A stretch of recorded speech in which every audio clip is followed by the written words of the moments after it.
साईराम मित्रों, मैं विकास दत्त मिश्रा और आप देख रहे हैं सत्य साई दर्शनम। बिना समय व्यर्थ किए आइए सुनते हैं आज की प्रविष्टि। 11 दिसंबर 1910। सुबह प्रार्थना के बाद मैंने हाथ मुंह धोया। बंबई के श्री हरभाई दीक्षित और उनके कुछ अन्य साथी स्वर्गीय डॉक्टर आत्माराम पांडुरंग के पुत्र श्री तरखड़ और श्री महाजनी, जो अकोला के अन्ना साहेब महाजनी के चचेरे भाई हैं, के साथ रोज की तरह साईं साहेब के पास गए। आज की बातचीत महत्वपूर्ण थी और दो घटनाओं के कारण उल्लेखनीय थी। साईं महाराज ने कहा कि वे एक कोने में बैठा करते थे और उन्होंने अपने शरीर का निचला हिस्सा एक तोते से बदलना चाहा।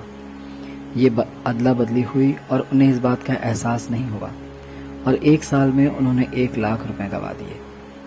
फिर उन्होंने एक खंभे के पास बैठना शुरू किया और तब एक विशाल सर्प जागा और वह बहुत क्रोधित था। वह ऊपर की ओर उछलता था और ऊपर से नीचे की ओर भी गिरता था।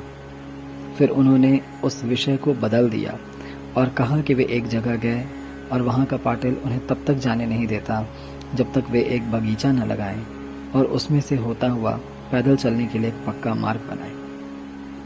वे बोले कि उन्होंने दोनों काम पूरे किए। उसी समय कुछ लोग वहां आए। उस आदमी से वे बोले, मेरे सिवाय तुम्हारी देखभाल करने वाला और कोई नहीं है। फिर चारों ओर देखते हुए उन्होंने कहा, वह उनकी संबंधी है और रोहिलों में ब्याही हुई है जो आदमियों को लूटते हैं। फिर वे कहने लगे, दुनिया खराब है, लोग अब वैसे नहीं जैसे वे पहले होते थे। पहले वे शुद्ध आचरण वाले और विश्वसनीय होते थे। अब लोग एक दूसरे का विश्वास न करने वाले और किसी भी बात का गलत पक्ष समझने वाले हो गए हैं। और उसके बाद उन्होंने कुछ और भी कहा जो मैं समझ नहीं पाया। ये उनके पिता दादा और फिर उनके पिता और दादा बनने के बारे में था। अब घटनाओं के बारे में ऐसा है, श्री दीक्षित फल लाए, साई साहेब ने कुछ खाए और बाकी लोगों को बांट दिए। बाला साहेब, जो इस तालुका के मामलेदार रहे थे, वहां थे और बोले कि साईं महाराज केवल एक किस्म के ही फल दे रहे थे। मेरे पुत्र ने अपने मित्र पटवर्धन को बतलाया कि साईं महाराज ने जिस भक्ति भाव से वे फल अर्पित किए गए थे, उसी के अनुपात में उन्हें स्वीकार या अस्वीकार किया। मेरे पुत्र बाबा ने ये बात मुझे और पटवर्धन को भी बतलाने की कोशिश की। इससे थोड़ा शोर हुआ और साईं महाराज ने मुझे ऐसी नजरों से देखा जो अद्भुत रूप से चमक रही थी और क्रोध की चिंगारी लिए हुए थी। उन्होंने मुझसे इस सवाल का जवाब मांगा कि मैंने क्या कहा था। मैंने उत्तर दिया कि मैं कुछ नहीं कह रहा था और बच्चे आपस में बात कर रहे थे। उन्होंने मेरे पुत्र और पटवर्धन की ओर देखा और फिर तुरंत ही अपना रुख बदल दिया। आखिर में बाला साहेब मिरकर ने ऐसा कहा कि साईं महाराज सारा वक्त हरिभाऊ दीक्षित से बात कर रहे थे। दोपहर में हम लोग जब भोजन कर रहे थे, श्री मिरकर के पिताजी आए, जो अहमदनगर में इनामदार और विशेष मजिस्ट्रेट हैं। वे पुरानी छाप के बहुत सम्मानीय सज्जन व्यक्ति हैं। मुझे उनकी बातें बहुत पसंद आई। शाम के समय हमने रोज की तरह साईं साहेब के दर्शन किए और हम रात को बात करने बैठे और श्री नूलकर के पुत्र विश्वनाथ ने भजन किए जैसे वह हर रोज करता है। आज की प्रविष्टि बस इतनी ही। आज की प्रविष्टि में बाबा ने 2 कहानियों को बतलाया। असल में ये एक ही कहानी के 2 हिस्से हैं। एक हिस्सा जिसमें बाबा ने कहा कि वो अपने शरीर का निचला हिस्सा एक तोते से बदलना चाहते थे। ये अदला बदली हुई और उन्हें इस बात का एहसास भी नहीं हुआ और फिर 1 साल में उन्होंने 1 लाख रुपए गंवा दिए। फिर उन्होंने एक खंभर के पास बैठना शुरू किया। ये उसी कहानी का दूसरा भाग। और तब एक विशाल सर्प जागा और वह बहुत क्रोधित था। वो ऊपर की ओर उछलता था और ऊपर से नीचे की ओर भी गिरता था। यदि हम ध्यान दें, मेरा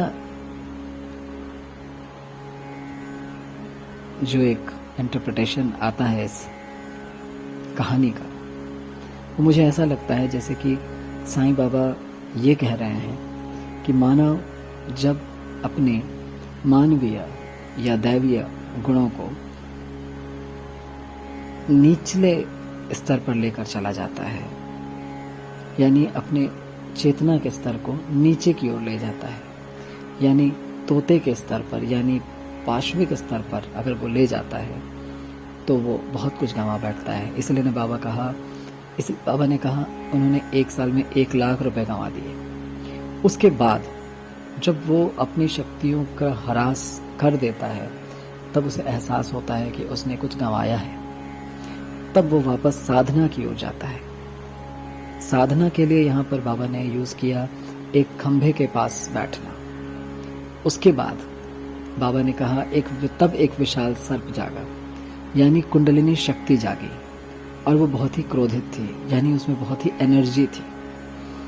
वो ऊपर की ओर उछलता और ऊपर से नीचे की ओर भी गिरता था, यानी ये साधना के क्रम में उनकी कुंडलिनी शक्ति जागृत भी होती है और ऊपर की ओर भी जाती है और गिरती भी है।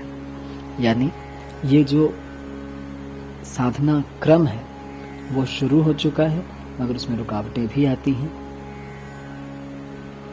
और एक निरंतरता का एक एहसास बाबा ने दिया कि यदि आप अपने पाश्विक वृत्तियों से अपने चेतना के स्तर को समझौता कर लेंगे तो आपको बहुत कुछ गंवाना पड़ेगा, और इसीलिए आप बहुत कुछ गंवाएंगे और उसके बाद उसे पाने के लिए वापस आपको वही साधना करनी पड़ेगी। हो सकता है कि मेरा ये इंटरप्रिटेशन गलत हो,